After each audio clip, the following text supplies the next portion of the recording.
আমি তখন ১৩ বছর বয়সী। মা বাবা দুজনেই চাকরি করতেন, তাই স্কুল থেকে ফিরে বেশিরভাগ সময় একাই থাকতাম। সেদিন বিকেল প্রায় ৪টার দিকে দরজায় হালকা কড়া নাড়ার শব্দ হলো। অদ্ভুত লাগলো, কারণ মা সাধারণত কলিং বেল চাপেন।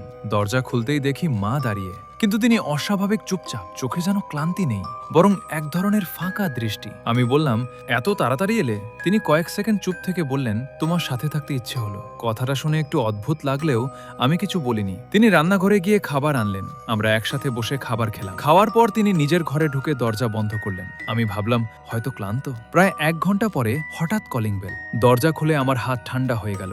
বাইরে মা দাঁড়িয়ে, অফিসের ব্যাগ, ঘেমে যাওয়া মুখ, স্বাভাবিক কণ্ঠস্বর। তিনি বললেন, আজ ট্রাফিক খুব ছিল। আমি ধীরে ধীরে পিছনে তাকালাম। আমি দৌড়ে রান্নাঘরে গেলাম। টেবিলে একটা প্লেট, কিন্তু তাতে শুধু আমার খাবারের দাগ। আরেকটা প্লেট কোথাও নেই। মা অবাক হয়ে বললেন, তুই এত ফেকাসে কেন? আমি কিছু বলিনি। কিন্তু আমার সাথে খাবার খেয়েছিল, ওটা আসলে কে ছিল?